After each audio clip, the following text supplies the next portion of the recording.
I came to my son-in-law's house for Thanksgiving dinner, bringing a pie, as always, for the family I had created myself.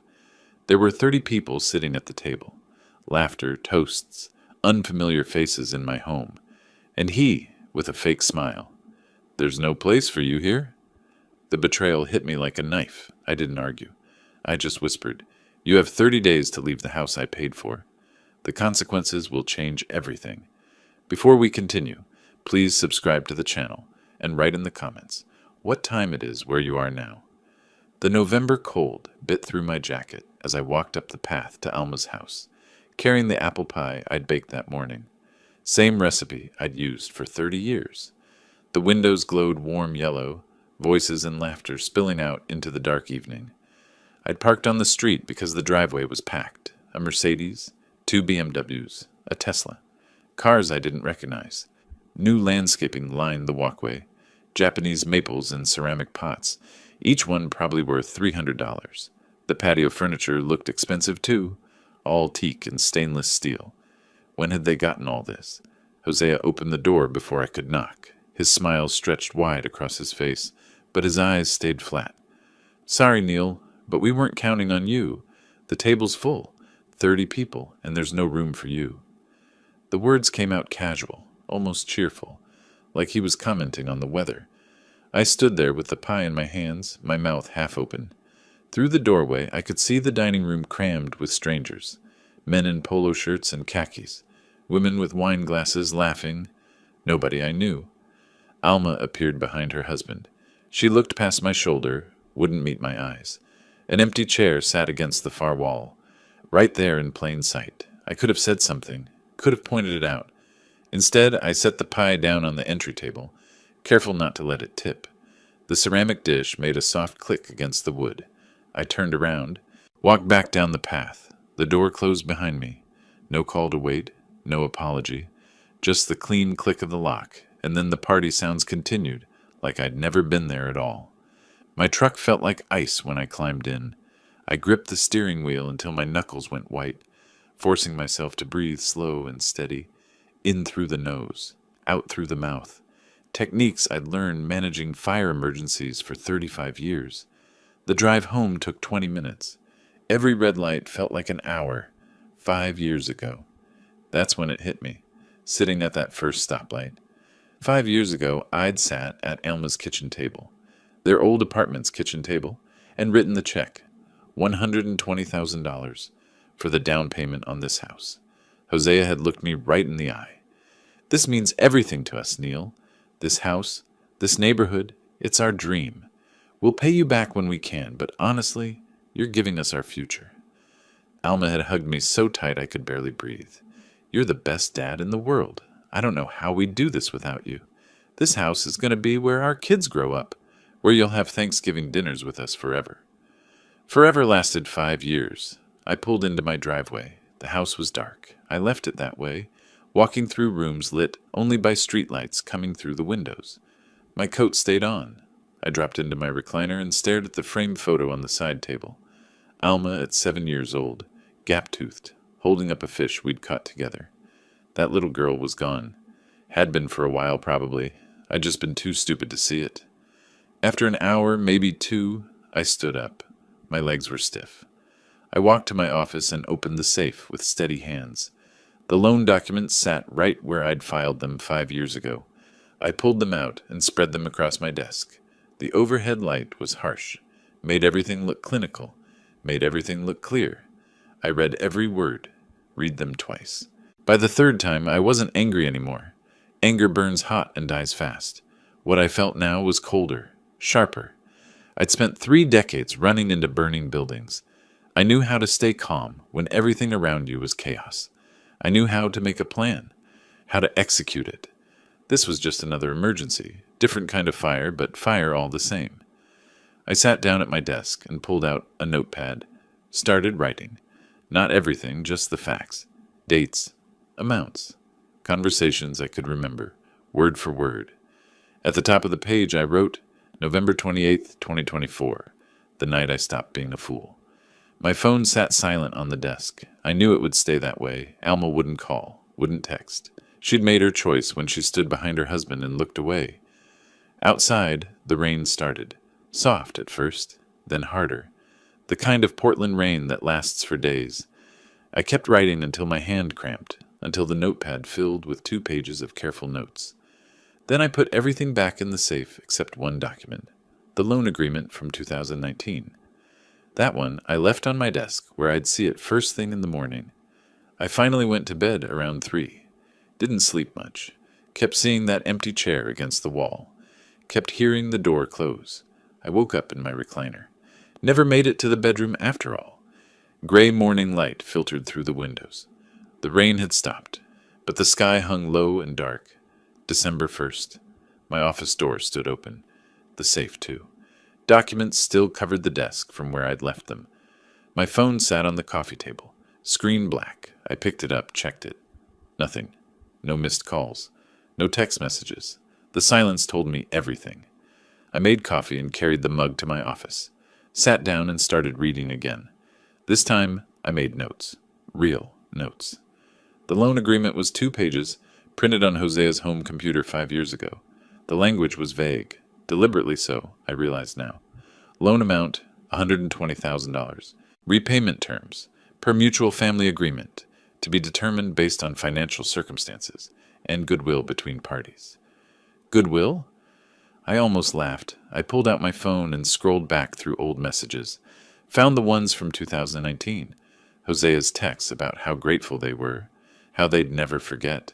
Alma's messages with heart emojis and promises about family dinners. Then I checked recent months. The texts got shorter, more distant. Alma stopped asking about my week. Started just sending information. Running late. Can't make it Sunday. Talk later. I made a timeline. Put everything in order. The loan, the promises, the gradual pullback. Thanksgiving wasn't sudden. It was just the first time they'd said it out loud. By mid-December, I had an appointment with Richard Tomlin. He practiced family law downtown, came recommended by another retired fire chief who'd been through a divorce. His office was on the 9th floor of a glass building near the courthouse, parking garage underneath. Tomlin was maybe 50, silver at his temples, reading glasses that he kept pushing up his nose. He read through my documents for 20 minutes without speaking. I sat across from him and watched the rain streak down the windows. "This agreement is deliberately vague," he finally said. "Repaid per mutual family agreement. That's not a payment schedule. It's wishful thinking. But that vagueness cuts both ways. They can't prove it was a gift any more than you can prove it was a loan. Oregon courts look at intent and circumstances. Did you expect repayment?" "I expected respect," I said. "I expected a place at the table I helped buy. Does that count?" He looked at me for a long moment. "In Oregon property law? Maybe. But be warned, Mr. Butler. Win or lose in court, you're going to lose your daughter. Are you prepared for that?"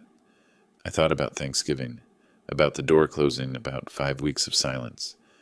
I already lost her. I just didn't realize it until she closed the door in my face. Tomlin nodded slowly, set the documents down.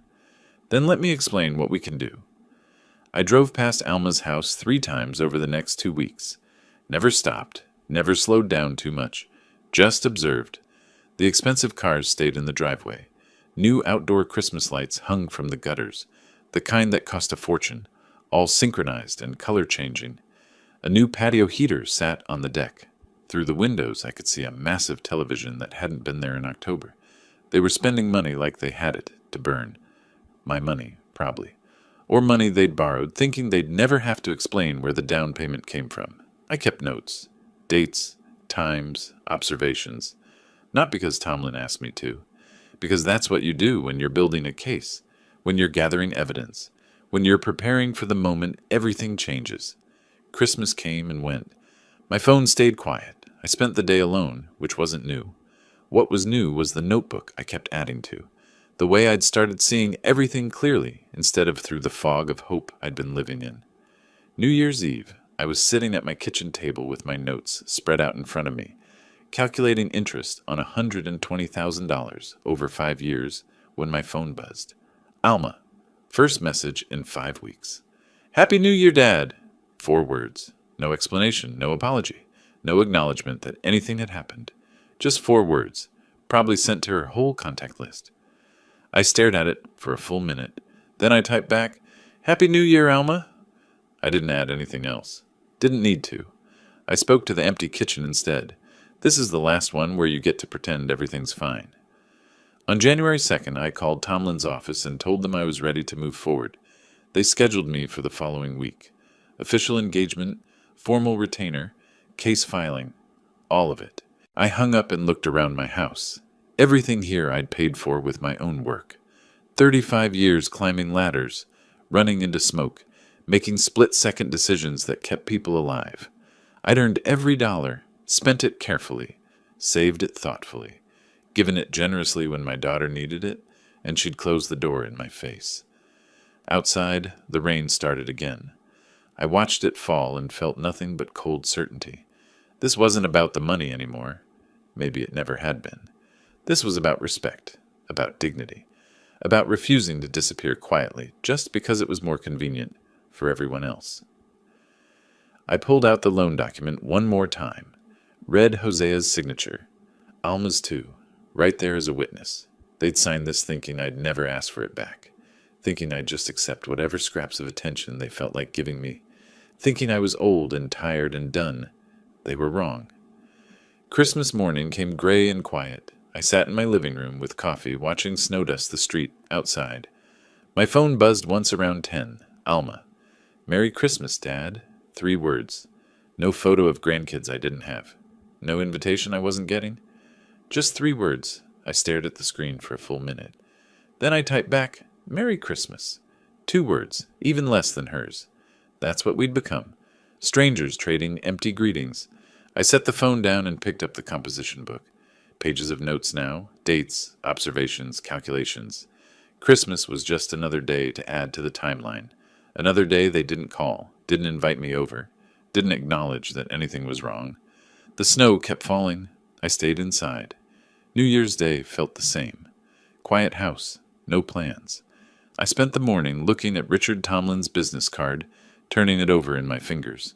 On January 2nd, I drove downtown to his office.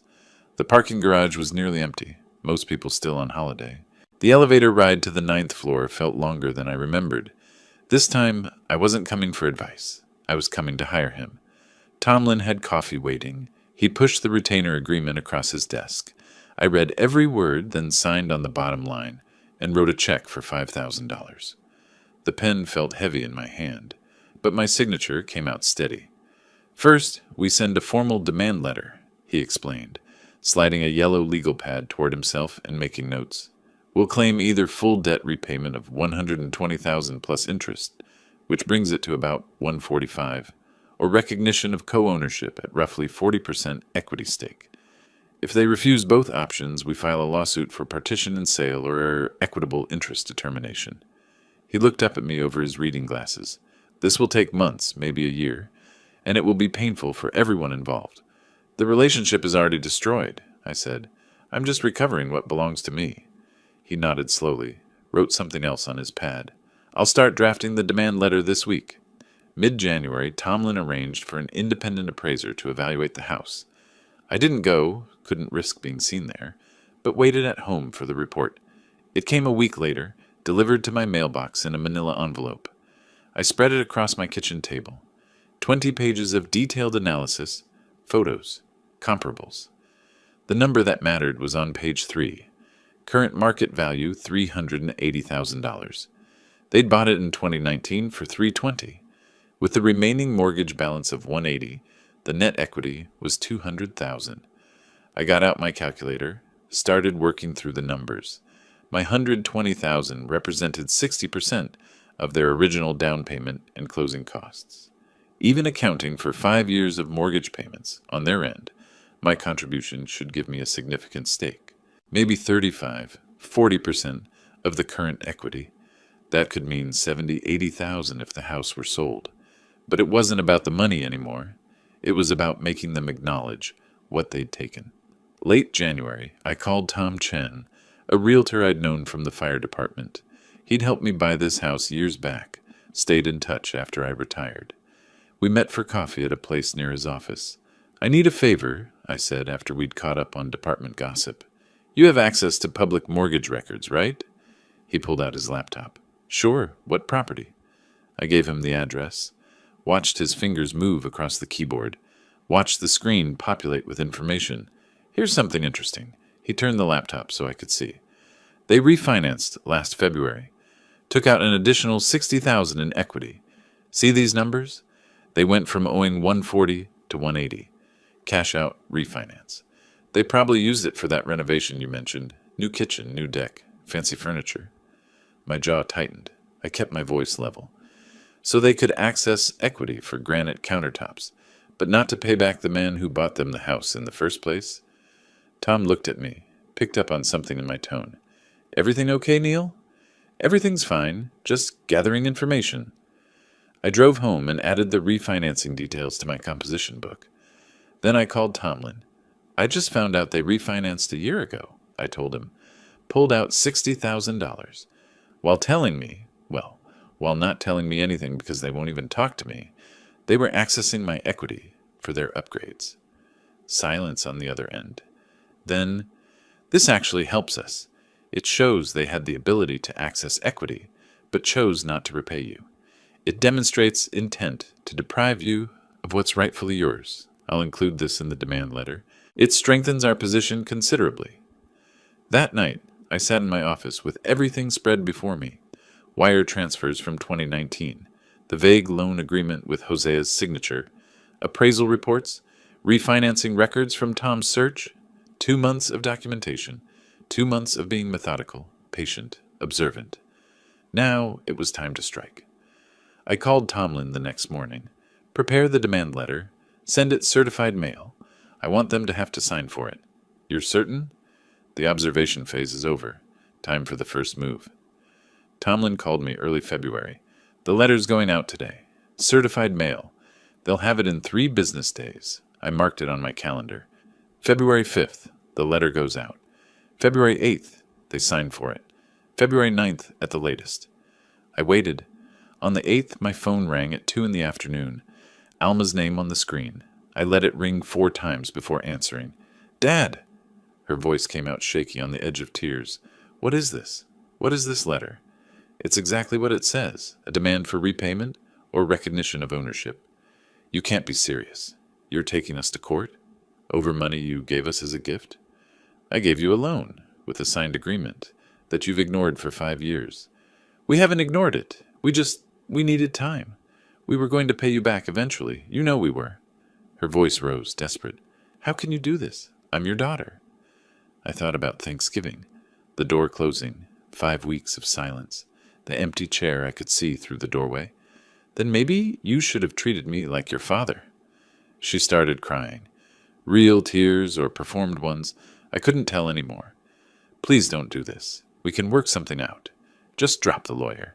Let's handle this as a family. We tried handling it as a family. You closed the door in my face. That was... She stopped, started again. That was Hosea's decision. I wanted you there. I did. But you didn't say anything. You stood behind him and looked away. Silence. Then, please, Dad, give us a chance to make this right. The letter gives you exactly that. 30 days to respond. Either pay what you owe or acknowledge co-ownership. Those are your options. She hung up without saying anything else. 2 hours later, another call. I didn't recognize the number, let it go to voicemail. Pulled it up a minute later, Hosea's voice tight and angry. You made a big mistake, old man. Coming after us like this? After everything we've done for you? You think you can just lawyer up and take our house? Think again. We've got our own attorney now, and he's going to tear your case apart. You gave us that money as a gift. Everyone knows it. And when we're done, you won't have a relationship with your daughter or a single dollar to show for this stunt. Call off your lawyer, or you're going to regret this. I saved the voicemail, sent it to Tomlin with a text. Exhibit A. He called me 10 minutes later. Well, that was impressively stupid of him. Threatening voicemails don't play well in court. How are you holding up? Fine. Your daughter called you? Yes. What did she say? She cried, said we should handle it as a family, that it was her husband's decision to exclude me from Thanksgiving, not hers. And I told her the letter gives them 30 days, balls in their court. Tomlin was quiet for a moment. You're doing well, Neil. Better than most people in your situation. This gets harder before it gets easier. I know. A week later, the response came. Not from Alma or Hosea directly, from their attorney. Marcus Gray, according to the letterhead. Big firm downtown, 3 partners, aggressive reputation. I read the letter twice, then called Tomlin. Let me guess, he said. Lots of aggressive language. Claims that it was obviously a gift. Threats about frivolous litigation. How'd you know? Because Marcus Gray is predictable. He goes for intimidation first. What exactly does it say? I read sections aloud. Your client's baseless and vindictive claim, no legitimate expectation of repayment, attempting to extort money from his own daughter. If you proceed with litigation, we will pursue sanctions and attorney's fees. This frivolous action will be met with the full force of our legal team. Standard bluster, Tomlin said. Notice they don't actually address the substance. They don't explain the written agreement. Don't explain the refinancing. They just attack your character and make threats. That tells me they're worried. So what's next? We file the lawsuit, partition action claiming co-ownership and requesting court-ordered sale or buyout. I'll have it ready by end of week. That Friday, Tomlin emailed me the draft complaint. 22 pages. Every detail we'd gathered. Wire transfer records. The signed agreement. Appraisal showing current value. Evidence of the refinancing. A timeline of their increasing distance from me. Hosea's threatening voicemail submitted as evidence of his character and credibility. I read it 3 times. Each time, I felt the same cold certainty I'd felt back in November when I opened my safe. This was right. Not easy. Not pleasant. But right. At the bottom of the email, review and approve for Monday filing. I clicked reply. Typed 1 word. Approve. Then I sat back in my chair, looked around my office. The house was quiet. Had been for months. Would stay that way probably. But at least now I wasn't being quiet about it. Tomlin called Monday morning. It's done. Case number 25M CV03847. Filed in Multnomah County Circuit Court. Butler versus Butler and Butler. Hearing my daughter's name twice in a case caption, once as mine, once as my opponent, hit harder than I expected, but I kept my voice level. The preliminary hearing is set for April 15th. We have 6 weeks to build our case, and they'll spend that time trying to tear you down. Let them try, I said. I've spent 35 years running into burning buildings. I'm not afraid of Marcus Gray. But I wasn't going to wait passively either. I called Jake Chen, a former colleague from the fire department, who'd moved into loan processing at a regional bank. We met for coffee at a diner out near Gresham, away from downtown where we might run into people we knew. Neil, I can't access actual credit reports. That's illegal without consent, he said after I explained what I needed. But court judgments, liens, property records, those are public. If someone's been sued or has penalties against them, I can find that. Hypothetically, I said, if you were looking at someone with a mortgage, what other debt would show up in public records? He gave me a knowing look. Judgments from collection agencies, vehicle loans filed with the DMV, tax liens, anything that went through the courts. 2 days later, my phone buzzed. Jake, found some things. Can we talk? We met again at the same diner. He spread printouts across the table between our coffee mugs. Your hypothetical person has a judgment against him from Capital One Collections. $35,000 filed 8 months ago. Also a vehicle loan through Chase for $48,000, secured last March. That's a lot of debt to carry alongside a mortgage. I studied the numbers, added them mentally to their $2,400 monthly mortgage payment. Interesting, especially for someone who claims they can't afford to repay a family loan. Jake folded up the papers and slid them across to me. Didn't ask any more questions. The following week, I spent 3 hours at the Multnomah County Clerk's office, going through public records on the house. Found the refinancing documents from a year ago. Started reading line by line. Buried in the paperwork, 2 notices of civil penalties from the Oregon Division of Financial Regulation, both against Hosea. Both for material misrepresentation of income during loan application process. $500 each. Small fines. Large implications. I photographed every page with my phone. Tomlin would want to see this. Hosea hadn't just been irresponsible with money. He'd committed fraud to get better loan terms. It established a pattern, made his credibility questionable. Mid-March, Tomlin called with a warning. Gray filed discovery requests. He wants your medical records, particularly mental health. He's also deposing people who know you and Alma. He's building a narrative. Lonely widower, estranged from his daughter, using the legal system to force his way back into her life. I expected this, I said. What do we do? Get ahead of it. Voluntary psychiatric evaluation from an independent expert.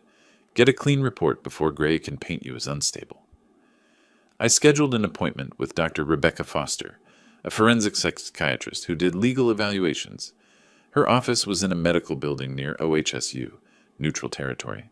The session lasted 2 hours.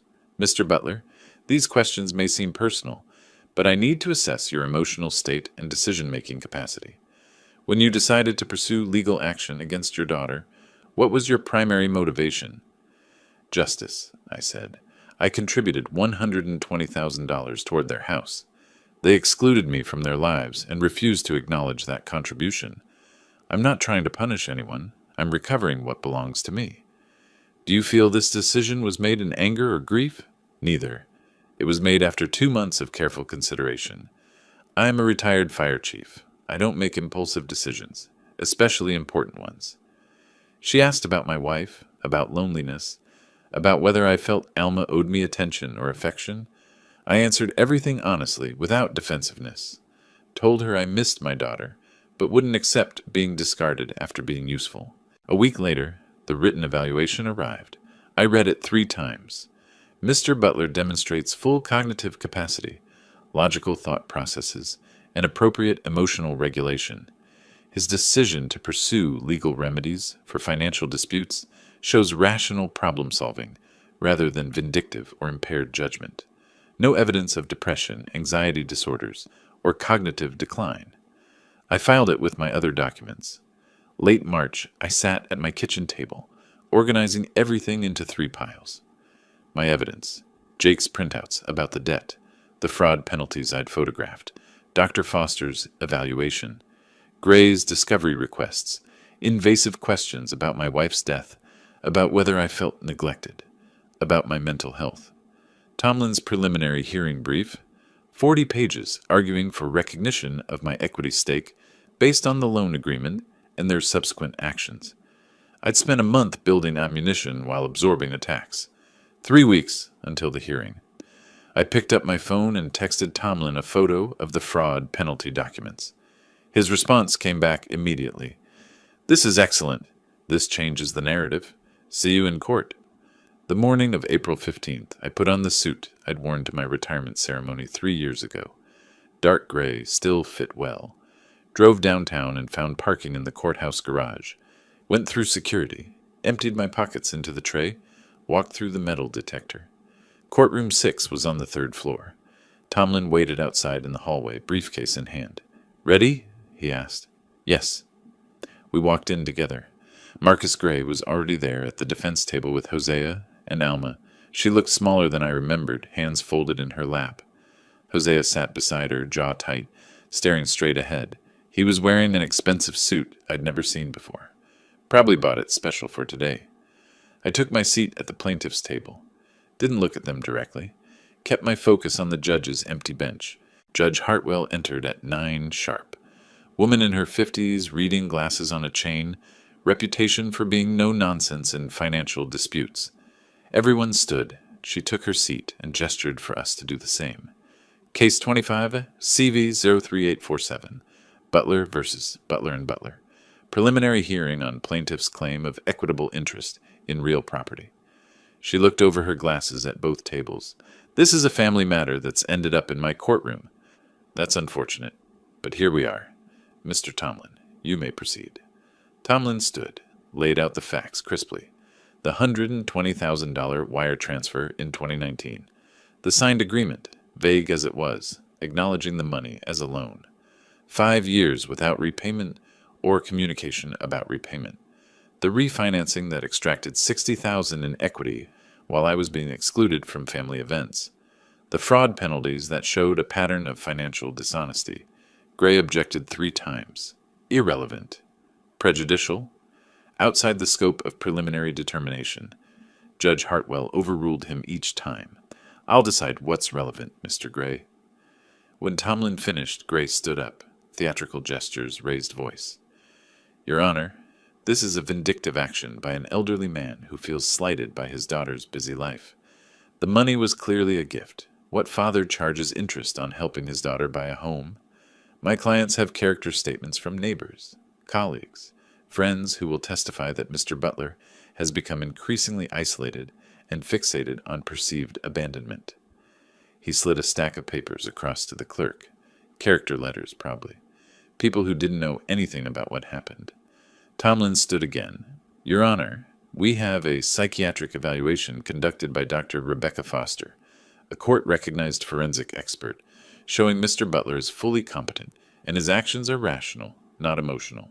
We also have documentation that the defendants accessed significant equity through refinancing but made no effort to repay the plaintiff, despite the written agreement. Judge Hartwell spent 10 minutes reading through documents. The courtroom stayed silent. I could hear Alma breathing from the table behind me. Fast, shallow. Finally, Hartwell looked up. Here's what I see. There's a written agreement, however vague. There's a substantial sum of money that changed hands. There's evidence the defendants had means to repay, but chose not to. And there's evidence of prior financial misrepresentation that calls their credibility into question. She looked at Gray. This case has sufficient merit to proceed. I'm ordering mandatory mediation for May 10th. If you can't resolve this between yourselves, we'll schedule a full trial. The gavel came down. Gray started to speak. Your Honor, we object. You can object at trial, Mr. Gray. We're done here. We stood. The judge left. I turned toward the door.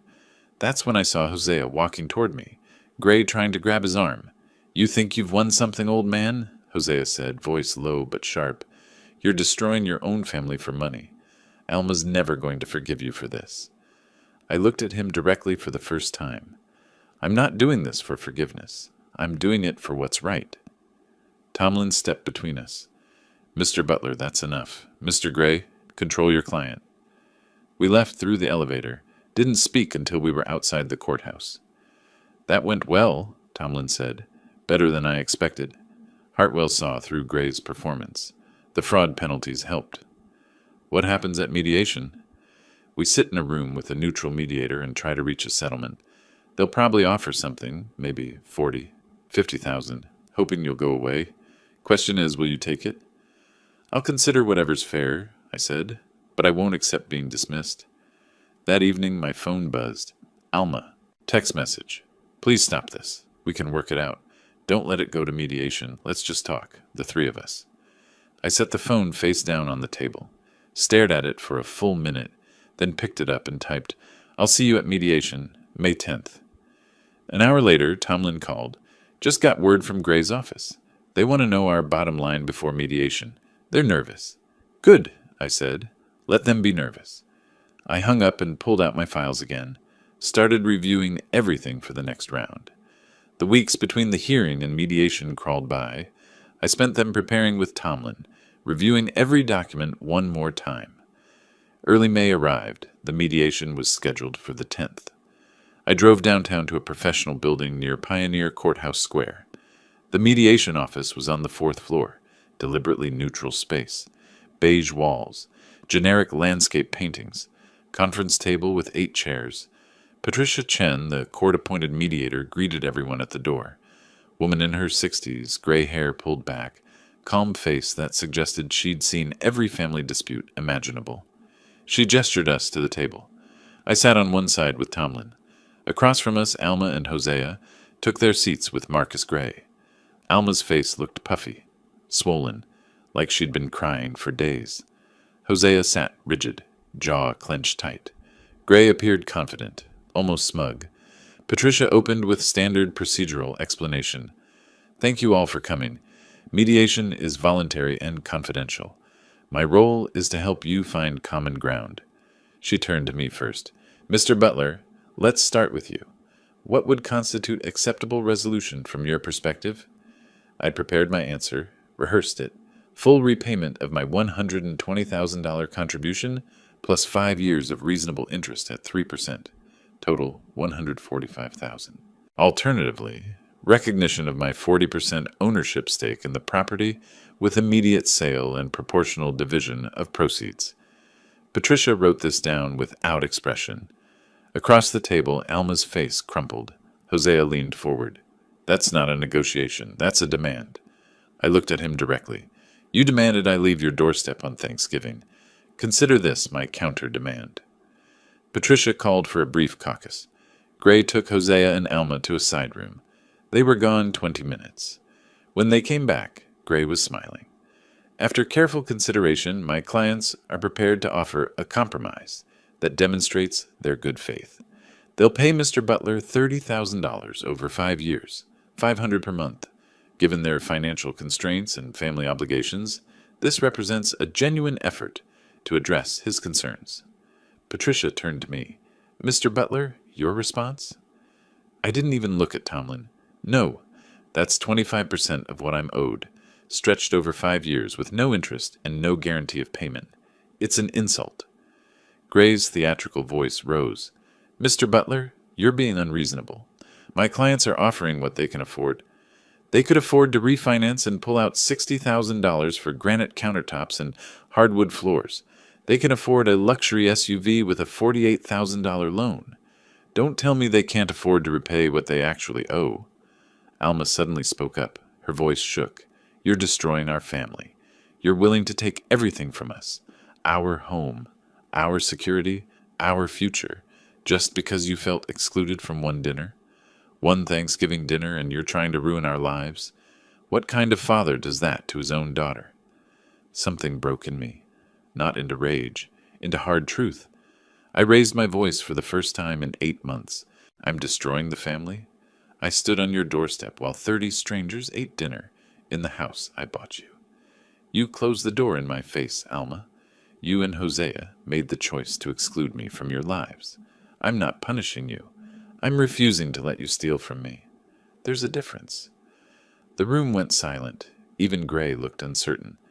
Patricia called for another break, met with each side separately. When she returned to the main room, her expression was grim. I've met with both parties separately, and I've explored multiple potential compromises. I don't see a path to agreement here. The positions are too far apart, and frankly, there's too much emotional damage for productive negotiation. I'm formally ending this mediation as unsuccessful. We gathered our things. Tomlin and I left first. In the parking garage, he was blunt. We're going to trial. Judge Hartwell will set the date when she receives the mediator's report. Probably July. Are you ready for this? Full trial means multiple days. Witnesses. Cross-examination. It gets intense. I've been ready since November, I said. Let's finish this. The next month passed in preparation. Tomlin filed more motions. Gray filed counters. The trial date came through. July 7th. Mid-June, I was home reviewing witness lists when my phone rang. Sandra, my sister, calling from Seattle, where she taught high school English. Neil, it's Sandra. I saw Alma's Facebook post about the lawsuit. She's painting herself as the victim, asking for prayers and support. I want you to know, I'm on your side. I was there in 2019 when you gave them that money. I remember Hosea promising to pay you back once we get on our feet. Those were his exact words. If you need me to testify, I will. Something shifted in my chest. Relief, maybe. Or just the feeling of not being completely alone in this fight. Sandra, they're going to come after you. Alma will call, try to make you feel guilty for taking my side against your niece. Her voice was steel. Let them try. I raised Alma alongside you after Mom died. I know what loyalty means, even if she's forgotten. I'll be there when you need me. After we hung up, I called Tomlin. Add Sandra Butler to the witness list. She was there when the loan was made. She heard Hosea's promises. That's perfect, he said, corroborating testimony from a family member who was physically present. Gray can't dismiss that. July 7th arrived hot and clear. I put on my suit and drove downtown early. Found parking, went through courthouse security, took the elevator up. Courtroom 6 again. Same room as the preliminary hearing, but this felt different. Final. The judge's bench looked higher. The gallery had a few people I didn't recognize. Law students, maybe, or court watchers. Tomlin was already there, organizing files on our table. Across the aisle, Gray was doing the same. Hosea sat beside him, looking pale. Alma wasn't there yet. She came in 5 minutes before 9, walked past me without looking, sat down next to her husband. Judge Hartwell entered. We stood. She took her seat and reviewed her notes for a moment before looking up. Case 25, a CV 03847. Butler versus Butler and Butler. We're here for trial on plaintiff's claim of equitable interest. Mr. Tomlin, call your first witness. Tomlin presented the documentary evidence first. Wire transfer records showing the $120,000 going to Hosea and Alma's account. The signed loan agreement. The refinancing paperwork. The fraud penalties from the state. Every piece of paper I'd gathered over 8 months.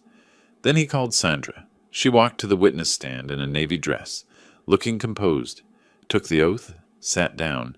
Tomlin's questions were straightforward. Ms. Butler, were you present when your brother provided the funds for the house purchase? Yes. I was at his kitchen table in June 2019 when he wrote the check. Did you hear any conversation about repayment? Hosea said, "We'll pay you back once we get on our feet." Those were his exact words. Was there any indication this was intended as a gift? None. Neil specifically said he wanted it documented as a loan. Hosea agreed and said he'd type up something formal. Gray cross-examined her, tried to suggest she was biased. Sandra didn't flinch. I'm telling the truth. I don't care if it's uncomfortable. After Sandra stepped down, Tomlin called me. I walked to the stand, got sworn in, took my seat. The questions covered everything. The loan, the Thanksgiving rejection, my decision to pursue legal action, my attempts to maintain the relationship. Gray's cross-examination was aggressive. Isn't it true you're doing this because you're angry at being excluded from one family dinner? No, I'm doing this because they took my money and refused to acknowledge the obligation. You expect us to believe a father would sue his own daughter over money? I expect you to believe a man would pursue justice when he's been stolen from. Then Gray called Hosea. That's when everything shifted. Hosea took the stand, looking defiant. Gray walked him through their version, how the money was a gift, how they'd always planned to help me in my old age as repayment, how I was overreacting to a simple misunderstanding about Thanksgiving. Then Tomlin stood for cross-examination. Mr. Butler, Hosea, to avoid confusion, you testified this was a gift, but you signed a document calling it a loan, correct? It was just paperwork for Neil's records. Paperwork you drafted yourself, acknowledging debt? It was informal, family stuff.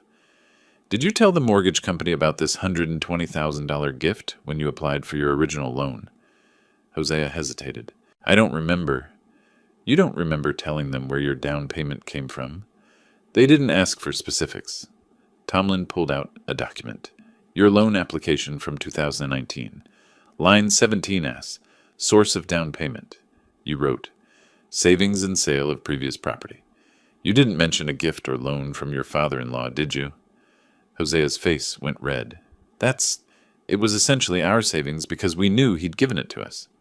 So you misrepresented the source of funds to secure better loan terms? Gray objected. Judge Hartwell overruled. Tomlin pressed harder.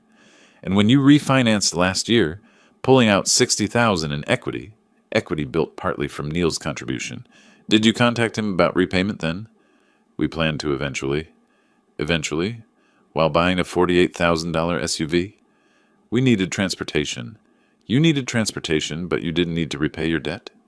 No answer. Hosea just stared at his hands. Judge Hartwell called for a recess. Said she needed 2 weeks to review all the evidence and testimony. We'd reconvene for her ruling on July 21st. I left the courthouse and drove home. That evening, my phone buzzed. Unknown number. Text message. You think you won something today? Wait until the judge rules against you. Then you'll see what happens to people who try to destroy families. Remember, we know where you live. I screenshot it, forwarded it to Tomlin with a note. Evidence of character. Then blocked the number. Went back to my notes. 2 weeks until we'd know the outcome. But after watching Hosea on the stand, after hearing his own words trap him, I felt something I hadn't felt in months. Certainty. The 2 weeks between testimony and verdict felt longer than the entire 9 months before it. I stayed home mostly, waiting. Then Tomlin called, voice urgent. Hosea just tried to list the house for sale. He contacted a realtor this morning, wants a quick cash sale before the verdict. He's trying to liquidate and disappear with the money. I felt cold anger spike through me. Can he do that? Legally? Not anymore. I filed an emergency motion for a preliminary injunction this afternoon.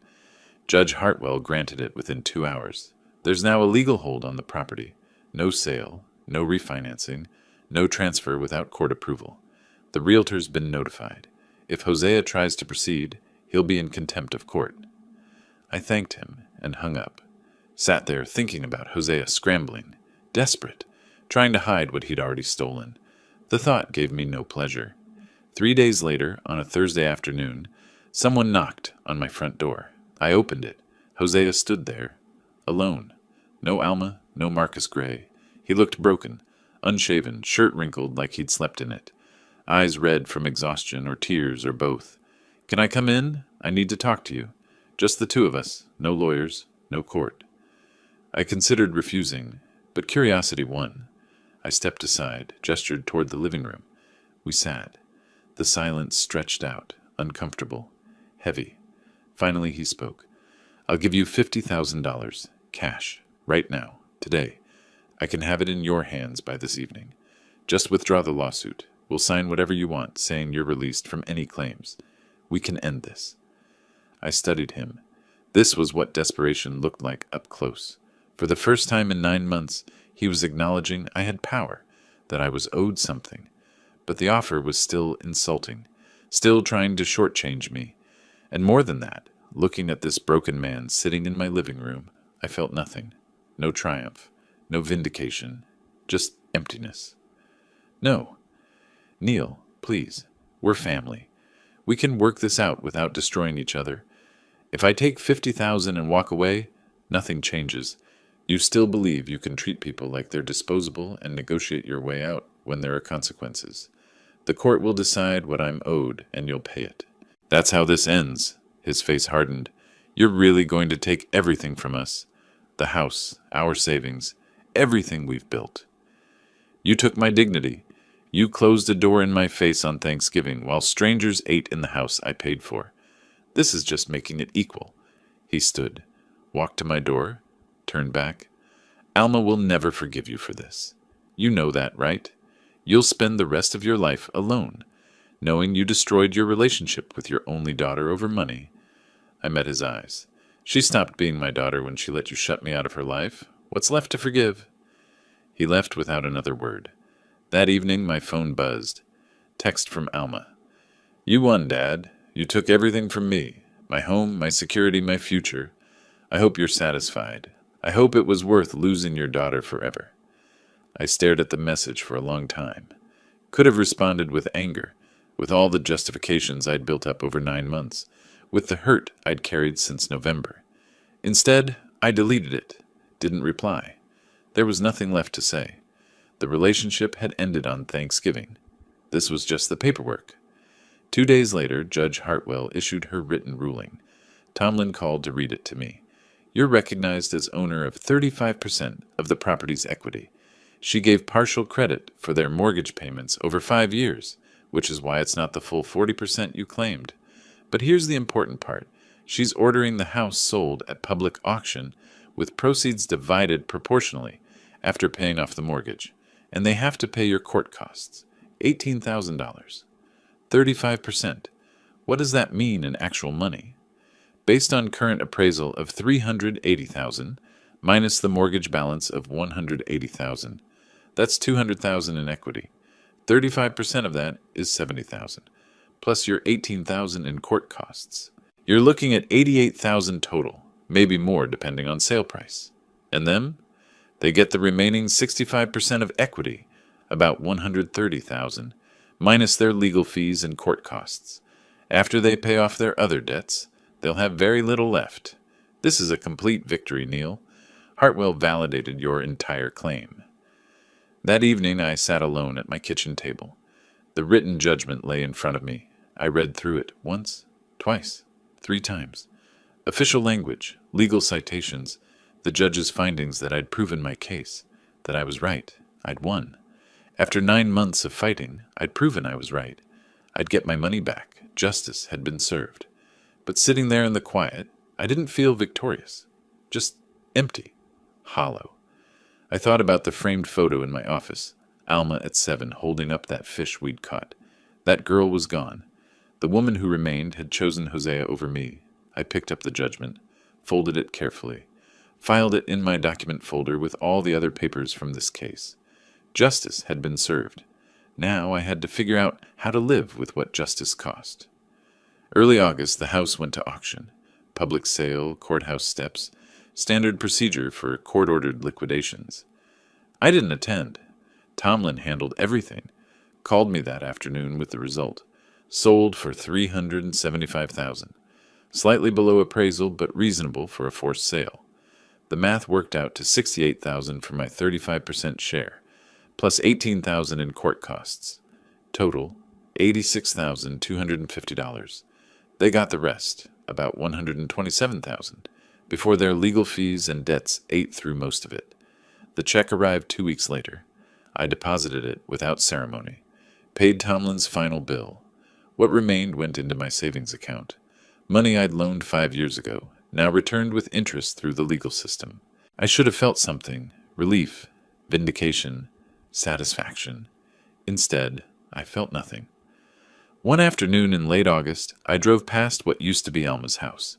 Curiosity, maybe, or just confirming it was really over. The new owners had already started changes. Different mailbox, fresh paint on the trim. The Japanese maples Hosea bought were gone. I sat in my truck across the street for a few minutes. Tried to remember Thanksgiving, walking up that path with the pie. Felt like years ago instead of 9 months. Then I drove home. The following week an envelope arrived, handwritten address, no return label. I recognized Alma's writing, opened it carefully. A single page, also handwritten. Dad, I don't know if you'll read this. Maybe you'll throw it away without looking, but I need to write it anyway. We're renting a small apartment now in Beaverton, 2 bedrooms. It's what we can afford after paying off the credit cards and the car loan. We have about $20,000 left from the sale. That's what 5 years of marriage and building a life comes down to. Hosea is working 2 jobs. I picked up extra shifts. We're surviving. I'm not writing to make you feel guilty. I made my choices. I stood behind him when I should have stood beside you. I let him close that door. I know that now. I don't expect you to forgive me. I don't know if I forgive you either. Maybe we're both right and both wrong. Maybe that's just how these things work when families break. But I wanted you to know, I remember. I remember you teaching me to ride a bike. I remember the fishing trips. I remember you showing up at every school event, even when Mom couldn't. I remember you being there when it mattered. I forgot that for a while. Let Hosea convince me you were just being difficult, that you didn't understand our lives were busy. I believed him because it was easier than standing up to him. I was wrong. This doesn't fix anything, doesn't change what happened. But I wanted you to know that somewhere in the wreckage, your daughter still exists, even if we never speak again. Alma, I read it 3 times, sat with it for an hour. She wasn't apologizing, not really. But she was acknowledging, recognizing. Maybe that was as close as we'd ever get to resolution. I folded the letter carefully, put it in the document folder with the judgment and all the other papers. Evidence that something real had existed once, even if it didn't anymore. I didn't write back, didn't call. Maybe someday, maybe not. The door between us had closed. She'd helped shut it, and I'd locked it from the other side. Whether it would ever open again wasn't something I could answer yet. But I kept the letter. That meant something. Late that evening, I sat in my office, pulled out the framed photo of Alma at 7 years old, gap-toothed, and proud with that fish in her hands. I'd kept it facing down since November, unable to look at it. Now I set it upright on my desk again. The girl in that photo was gone. The woman she'd become had hurt me in ways I couldn't forgive yet, but the memory of that girl, of who we'd been together, that was still mine. The case had proven I was owed money and respect. The verdict had given me both. What it couldn't give me back was her. Maybe it never could have. Maybe the relationship had been dying for years, and Thanksgiving just made it visible. I'd chosen justice over family, made the calculation that self-respect mattered more than reconciliation. Most people would say I was wrong, that you don't sue your own daughter, that money isn't worth losing your only child. They might be right, but they didn't stand on that doorstep, didn't watch 30 strangers occupy the space that should have been mine, didn't spend 5 years being taken for granted. I'd made the only choice I could live with, won the case, recovered my investment, proven my point, and lost my daughter in the process, though truthfully, I'd lost her long before I ever hired Tomlin.